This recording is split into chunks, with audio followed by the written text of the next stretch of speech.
How's everybody? Welcome to another episode of Political Street. I'm your community ambassador, Mr. Robin J. Anderson. Let me get this microphone together, y'all. I'm still. Get my disclaimer while I'm doing that. Political Street is not politically endorsing podcast. We are here for information purposes only.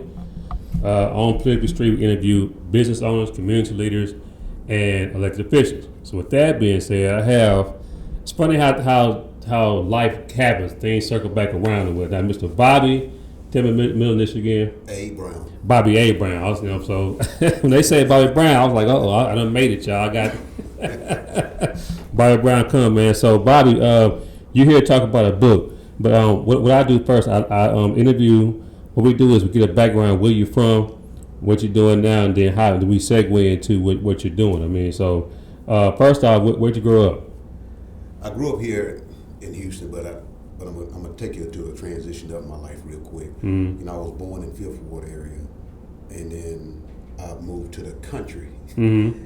and you know, I spent probably 11 years there. Okay. And then I moved back into the city of Houston, and I grew up and growing on the north side of Houston. Okay. So that's my little life journey. Gotcha. Okay, so what high school did you attend? I attended Aldine High School. Aldine, shout out to Aldine Mustangs. Aldine Mustangs. Okay, so after high school, where'd you end up? Well, after high school, I had this admiration of going to college, Mm-hmm. and but I was too short. Oh, wow. According to the coaches, Uh-huh. to run hurdles, because that was my favorite thing in high school. I remember that, man. You was a bad guy, man. He was a bad boy. I'm sorry. I mean, bad guy. I mean, like in a bad way, yeah. But he was cold out there. I remember that. Yeah. Mm-hmm. So my height didn't help me get nowhere. Mm-hmm. But so I just went into the workforce from that point. Okay. I didn't do anything as far as college. Mm-hmm. I just started working. I mean, and that I think what happens with even our community, we get pushed into the world. We talk at 18, you get out your beat, you're grown up this and that. But nowadays, I'm saying that's not really always the answer. You know what I mean? And so we just did what we were taught to do. You know what I mean? It's just get out there, man. So, all right. So you got into the workforce, and then I was talking off camera with your PR person, man. She said that you work for the police department.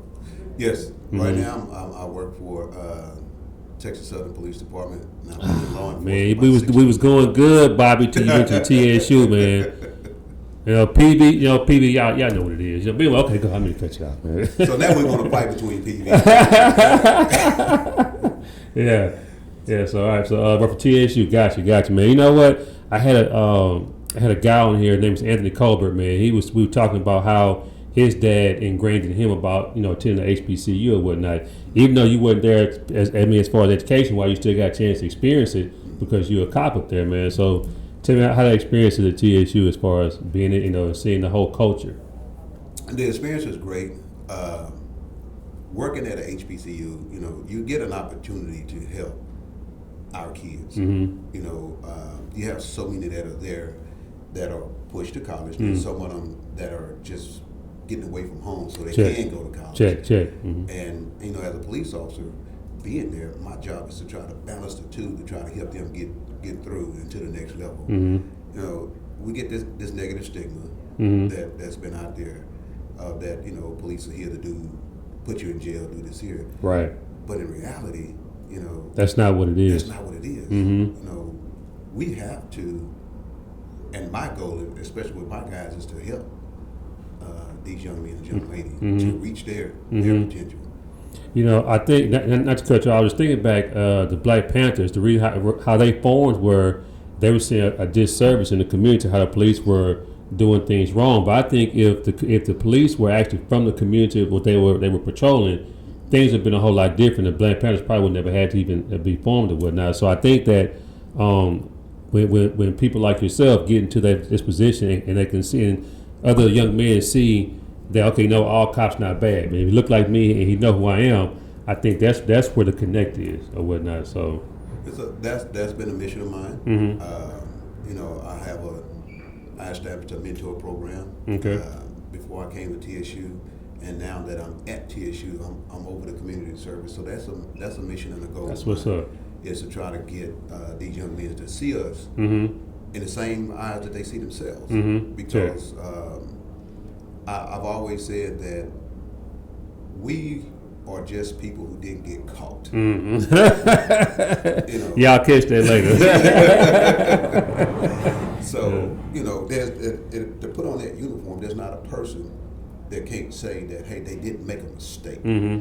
So the only difference is we were just blessed not to get caught. Right, check. And, you know, at some point we also learned, hey, you know, we need to stop. And some people don't know when to stop. And that's the goal of, you know, trying to reach out and, with the community and talk with these young men and young ladies. Gotcha. You know what? You mentioned something too about not stopping, but I don't know if you remember, but this was after you had graduated. There was the '94 football team was very talented, man. We had a lot of guys, you know, got scholarships from that, you know, but a few men made some choices right before they got ready to leave out, man. And one, I think, got executed already, and another few are still in prison and whatnot, man. So, but those guys are talented, man. Real good kids too. It's just, like you say, it's just guidance. You know what I mean? So, I remember them young men, and to be quite honest with you, I use their stories a lot.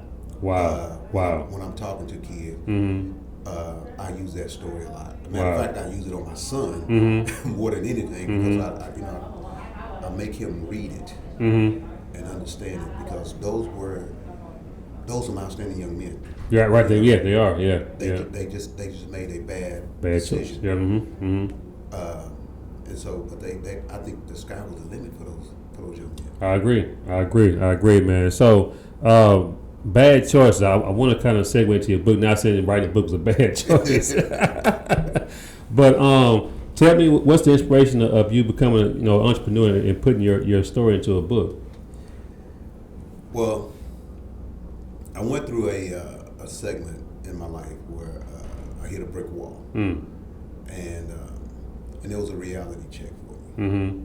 And so, going through that, I went back to what I know, and that is back into the church, back onto my knees and praying. And so throughout that, you know, I would hear hear sermons, and then there would be certain words that just jump out at me. Check.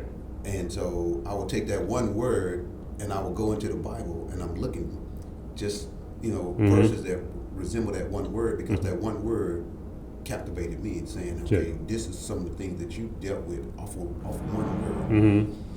And so I would just write.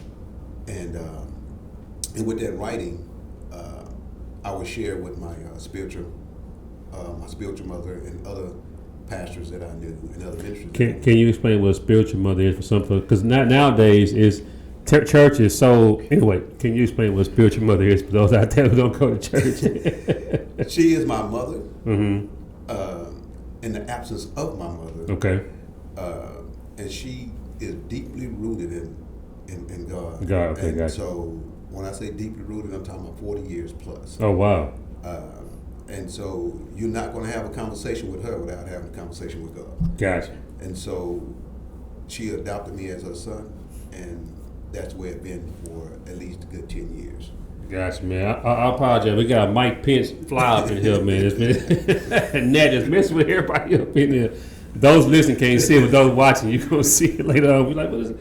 Anyway, gotcha, man. So to the word, and so you say you pretty much you got back to the basics or whatnot, and what the foundation. Yes. It's got you to the point. So okay, gotcha. All right. And so, you know, I just started writing, and you know, I was sending those things to her and sending those things to other ministers that I know. And one day, you know, she was like, "Hey, this needs to be in the book." And I said, "Nope, not me." Wrong answer. Right. That was my exact words to her, and she laughed, and she left it alone, like a good mother. She left it alone, and you know, things just kept progressing. And then another friend of mine, she says, "Hey, this stuff needs to be in the book." And I said, "No, not me." And she said, "Okay," but she gave me all the reasons that I had the box checked that I wouldn't do it or I couldn't do it. But she checked the boxes that says that I could do it. Right, check. And so she painted me in the corner, pretty much. So she painted me in this corner to where I didn't have no choice. But you know what? You're right. Let's put it in a book. So that's where I am with this book. Gotcha. So first off, shout out to Valencia Lee, man. She's we've been acquainted for a long time, man. She has a publishing company. Yes. Yeah. So how'd you find her?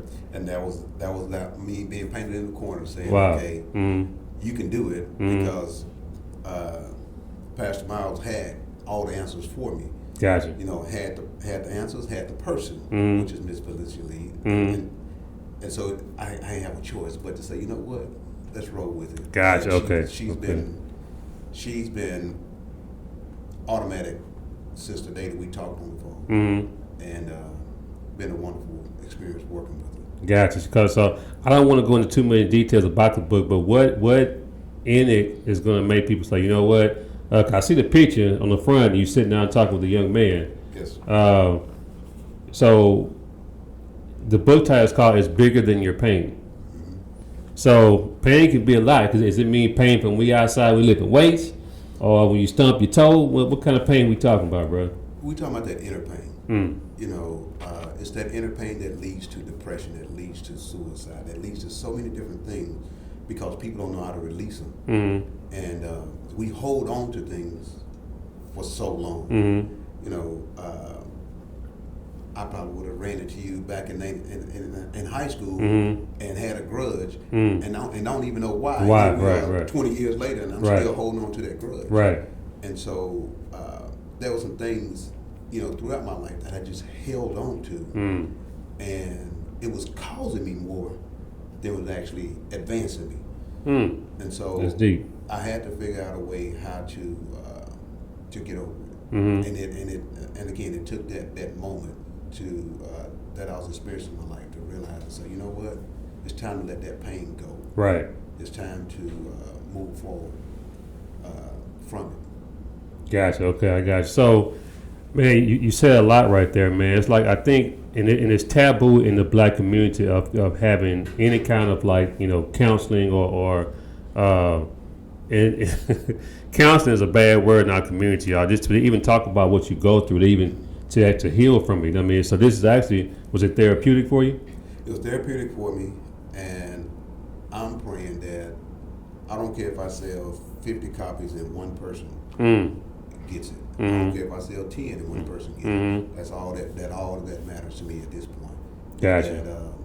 That one person gets something out of it, and then that one person makes a change and give back to someone else.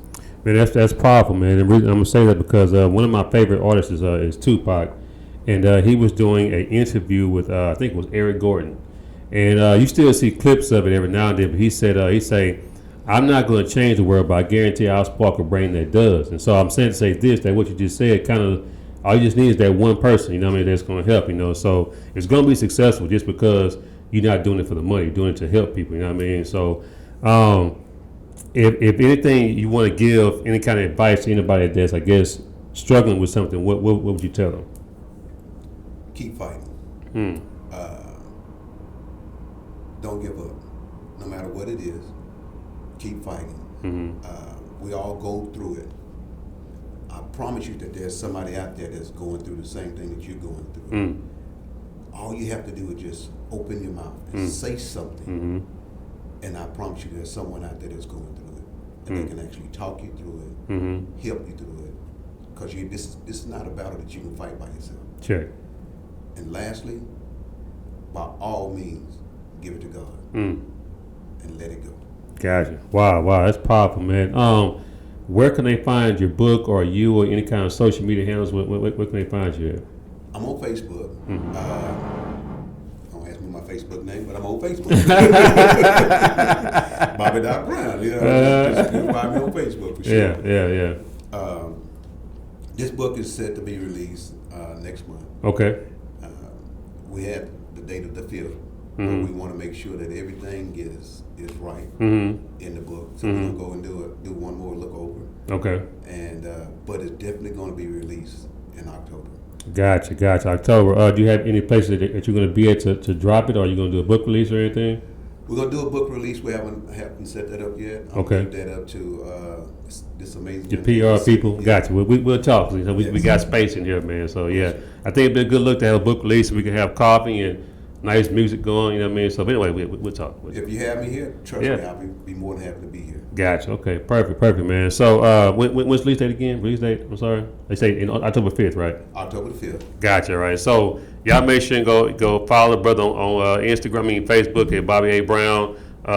Be on the lookout October 5th. We should be praying we're gonna have it here. I'm just kind of slight little plug right there. But anyway, hey, make sure go to my Politically Street page on YouTube, also on Instagram, on Facebook, and so also. If y'all follow the Political Street movement, man, you gotta get one of these nice T-shirts, limited edition. I might change the color pretty soon here. You know. Also, there's a donate button on there. If y'all feel like blessing your boy, man, if you love what I'm doing, hit the donate button, man. You know. So until next time, Bobby, I really appreciate you coming on. Much success to you. Good to see you again.